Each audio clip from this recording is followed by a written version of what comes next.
Hello everybody. आज मैं अपने किचन में 5-6 दिन का मसाला जो है वो इकट्ठा बना के रख रही हूँ। इससे तो समय की भी बचत होती है और सब्जी जल्दी बन जाती है। तो इसमें हमें चाहिए प्याज, टमाटर और हरी मिर्च।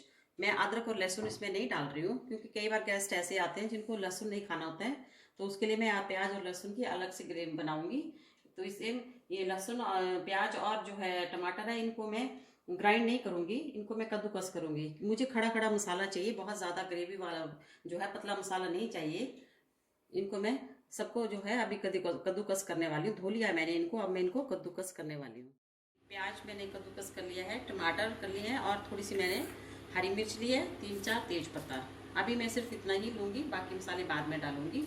तो जितना हमें प्याज लेना है उसके डबल टमाटर लेना है। 5 प्याज हैं तो 10 टमाटर लेने हैं, इससे अच्छा मसाला बन के तैयार होता है। तेल गरम कर लिया है। तेल थोड़ा हमें ज़्यादा ही चाहिए होता है क्योंकि मसाला कुछ दिन टिकाने के लिए ज़्यादा तेल की ज़रूरत पड़ती है। अब सबसे पहले मैं इसमें एक पत्ता डाल दूँ, उसके बाद इसमें प्याज डालूँगी।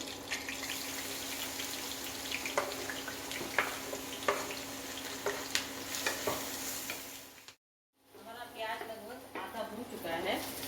प्याज को उतना ही भूनना है कि इसका कच्चापन निकल जाए। अब इसमें मैं हरी मिर्च डाल दूँगी और इसको थोड़ा सा चलाते हुए अब मुझे अपने मसाले मिलाने हैं। इसमें मसाले थोड़े ज़्यादा डालने पड़ेंगे क्योंकि 1 हफ्ते का मसाला मैं बना रही हूँ। ये हरी धनिया, हल्दी और ये मैंने पिसी हुई मेथी डाली थी। अच्छे से मिक्स करके थोड़ा सा चलाने के बाद मैं इसमें टमाटर डाल दूँगी।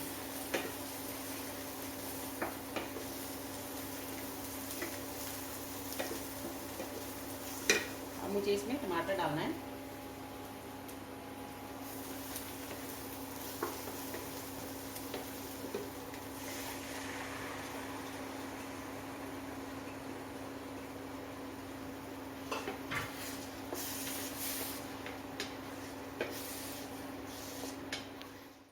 हमारे टमाटर लगभग आधा पक चुके हैं। इस स्टेज पर मैं इसमें थोड़ा सा नमक मिला दूंगी ताकि टमाटर जल्दी से गल जाए। मसाला काफ़ी अच्छे से भुन रहा है, ये देखिए। बस इसको ऐसे ही लगातार चलाते हुए भूनना है ताकि मसाला नीचे ना लगे। हमारा मसाला काफ़ी भुन चुका है। अब इस स्टेज में मैं इसमें थोड़ा सा पानी डाल के इसको भूनूंगी ताकि मसालों में कच्चापन ना रहे, सारे मसाले अच्छे से पक जाएं।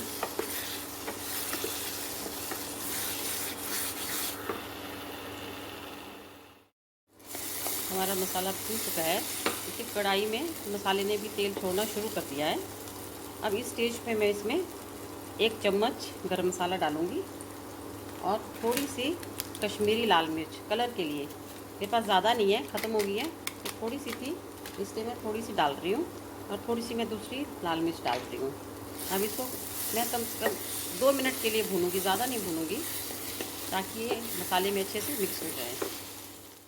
मसाला भूनकर तैयार हो गया है। देखिए मसाले का कलर कितना अच्छा है, कितना सुंदर कलर लग रहा है और मसाला भूनकर कितना रिड्यूस हो गया है।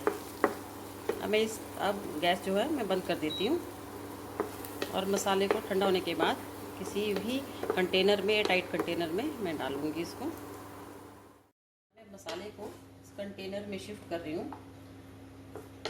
अभी मसाला मेरा पूरा ठंडा नहीं हुआ है, लेकिन मुझे थोड़ा जल्दी है। मुझे दोपहर की सब्ज़ी भी इसी मसाले में बनानी है, इसी कढ़ाई में, इसलिए मैं जल्दी शिफ्ट कर रही हूँ।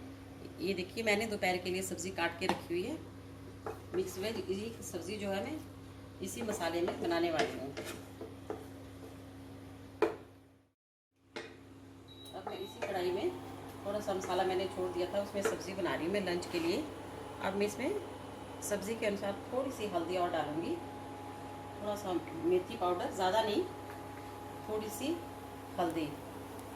अब इन मसालों को भूनने के लिए मुझे थोड़ा सा पानी लेना पड़ेगा। इतने में पानी में मैं मसालों को भूनूंगी। मसाला भून चुका है, अब मैं इसमें अपनी मिक्स वेज डाल दूँगी, ऐसे अच्छे से मिक्स कर दूँगी। फिर थोड़ा सा स्वाद अनुसार नमक और थोड़ा सा इसमें गरम मसाला मिला दूँगी।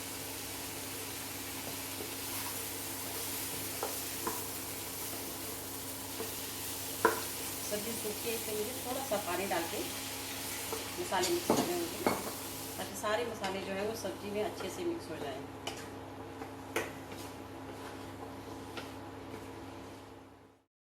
हमारी सब्ज़ी बन रही है और साथ में हमारा मसाला भी ठंडा हो चुका है और इसको मैं अब बंद करके फ्रिज में स्टोर कर लूँगी। आप भी ऐसे ही इकट्ठा मसाला बना के अपने समय को बचा सकते हैं और जब भी मन करे कोई भी सब्ज़ी में डाल के अच्छी सब्ज़ी बना सकते हैं। अगर आपको ये वीडियो पसंद आया हो तो लाइक एंड सब्सक्राइब ज़रूर करें।